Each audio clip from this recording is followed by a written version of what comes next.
여러분 안녕하십니까? 이어서 경남 소식입니다. 창원시 진전천 인근에서 지난 6일 포획한 청둥오리 12마리 가운데 2마리에서 고병환성 조류 인플루엔자가 감염된 게 확인됐습니다. 경남에서 고병환성 조류 인플루엔자 확진 사례가 나온 건 올겨울 들어 처음입니다.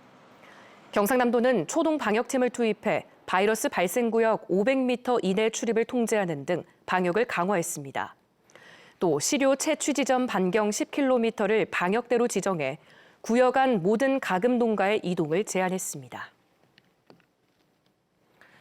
요즘 겨울 딸기가 한창이지만 지난해보다 부쩍 오른 가격에 소비자들은 선뜻 손이 가지 못하는데요. 소비 위축이 우려되지만 국내 딸기 생산 농가들은 해외 수출로 활로를 모색하고 있습니다. 배수영 기자가 보도합니다. 바깥은 한파가 이어지지만 비닐하우스 안에는 딸기가 탐스럽게 익어갑니다. 과즙이 풍부하고 모양이 균일한 서량 품종입니다. 만여 제곱미터 11동인 이 비닐하우스에서는 한 해 30만 달러 규모를 해외로 수출하고 있습니다. 국내 출하보다 유통비 부담이 적고 가격은 안정적이기 때문입니다. 수출 같은 경우에는 가격 변동이 안정이 되고 출하하는데 별 신경을 안 써도 되니까 그게 좋은 것 같아요. 국내 딸기 첫 재배지인 밀양에서는 최근 홍콩 시장을 개척한 데 이어 싱가포르와 베트남, 중동 등으로 수출 시장을 점차 확대하고 있습니다. 한류 열풍의 영향에 힘입어서 전년도에 130여 톤을 수출했고 올 상반기에 100여 톤, 연말까지 140여 톤이 예상되고 있으며 올해 들어 지난달 중순까지 수출된 국내 딸기는 5,200만 달러. 지난해 같은 기간보다 24% 증가했고 연말까지 30% 이상 증가가 예상됩니다. 파프리카 등 일부 농산물 수출은 다소 주춤하지만 해외 시장에서 품질을 인정받는 딸기는 여전히 효자 품목입니다. 좀 한국의 딸기는 서량 같은 경우는 좀 흔하지는 않은 딸기예요. 미국에서도 들어오고 뭐 다른 데서 들어오긴 하는데 한국의 딸기만큼 그렇게 맛있진 않아요. 농민들은 소득 증대와 수급 조정을 위해 해외 시장 공략이 필수라며 수출 물류비 지원과 통합 마케팅 등 다양한 지원책을 기대하고 있습니다. KBS 뉴스 배수영입니다. 코로나 대유행 때 기록적인 호황으로 해운사들이 너도 나도 선박을 발주했었습니다. 이제 화물량은 줄었는데 발주한 선박들이 나오기 시작해 운임을 떨어뜨리고 있는데요. 내년 해운 경기 심각한 침체가 예상됩니다. 강지아 기자가 취재했습니다. 코로나 대유행 때 물류대란으로 천정부지로 치솟았던 해상운임. 그러나 지금은 어떨까? 최근 3년 상하이 컨테이너 운임 지수를 보면 2021년부터 가파르게 오르기 시작해 2022년 1월 5,109까지 올랐다가 최근에는 1,010으로 떨어졌습니다. 운임이 5분의 1 토막이 난 겁니다. 대유행이 끝나 화물량은 줄었는데 선사들이 이미 과도하게 발주한 새 선박들이 나오기 시작한 게 원인입니다. 결국 대형 선사들의 덤핑으로 인한 합병과 동맹 등 재편이 불가피할 것으로 보입니다. 세계적인 해운 전문가들은 특히 국적선사 HMM 등 우리 해운사들이 취약하다고 우려했습니다. It's HMM here in Korea and it's Yangming down in Taiwan. Both of those carriers are not strategically well positioned for that game that's going to come up. 해운 경기에 영향을 받을 수밖에 없는 부산항은 해외 대형 선사들의 투자를 끌어와 위기를 돌파한다는 전략입니다. 이 외국적 선사가 이 터미널에 지분 투자를 한 이후로 엄청난 환정 물량을 부산항에서 처리를 하고 있습니다. 그래서 두 자리 숫자를 지금 3년 연속으로 이어가고 있는데 내년에도 아주 높은 성장률을 저희는 기록할 것으로 생각을 하고 있습니다. 특히 국적선사 HMM의 매각이 세계적인 해운 경기 침체에 어떤 영향을 미칠지도 관심사입니다. KBS 뉴스 강지아입니다. 지방대 위기는 어제 오늘 일이 아닙니다. 경상북도가 지방대 위기를 극복하기 위해서 대학생들의 참신한 아이디어를 모으고 있는데요. 외국인 유학생을 유치하고 지역의 대학이 힘을 합치는 등 다양한 의견이 제시됐습니다. 김도훈 기자가 소개합니다. 국내 학령 인구는 2000년 이후 20년 사이 절반 가까이 줄었는데 앞으로 감소폭은 더 가파를 것으로 예상됩니다.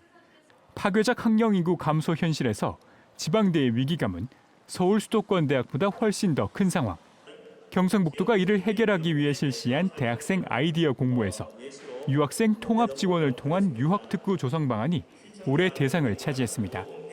대학과 기업이 한국 취업과 정착을 원하는 유학생을 대상으로 산학연계 실무 트랙 전공을 만들고 지자체는 지역 특화 비자 등 통합 지원 프로그램을 만들자는 겁니다.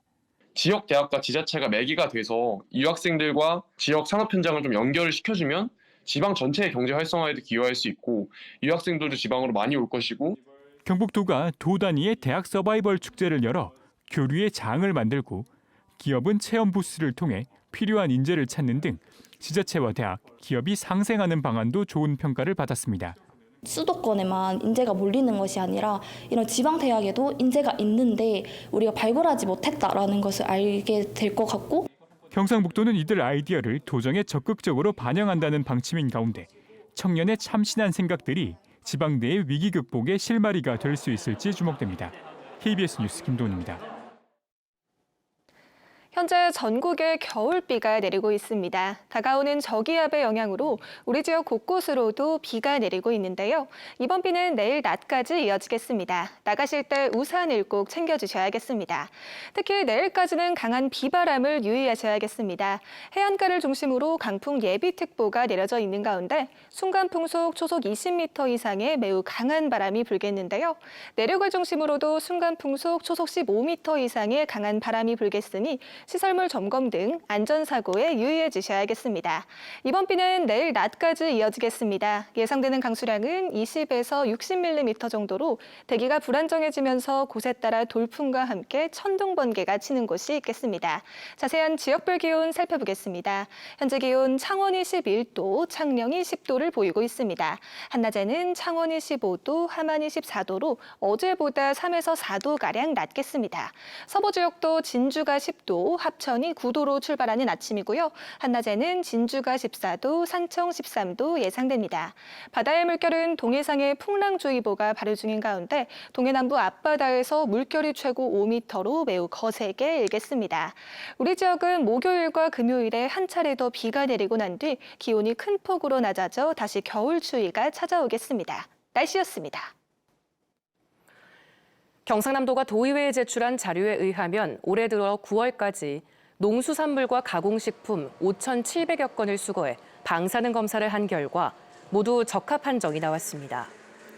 경상남도는 수산물의 방사능 검사를 일주일에 20건에서 40건으로 확대했고 육통 단계 수산물은 연간 570건을 검사한다고 밝혔습니다.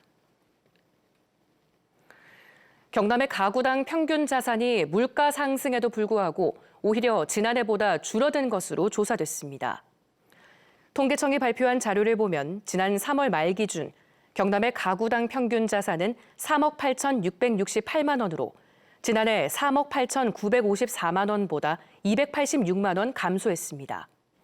이는 올해의 가구당 금융자산 자산은 1억 417만 원으로 지난해보다 약 462만 원 늘었으나 부동산 자산은 2억 5,025만 원으로 1,333만 원 줄었기 때문으로 분석됩니다.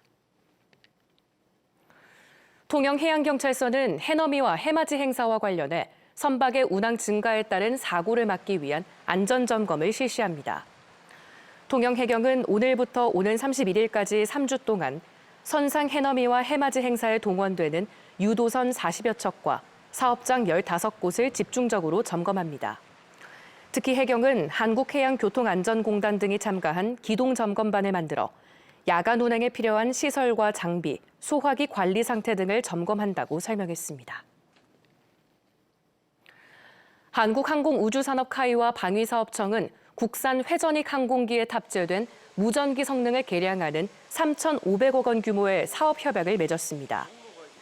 이번 사업은 카이가 만든 수리온과 메디온 등 회전익 항공기 4종에 탑재돼 보안 취약성이 제기된 공지통신 무전기의 성능을 개량하는 것으로 새로 장착되는 무전기는 LIG 넥스원과의 기술 협업으로 생산할 계획입니다.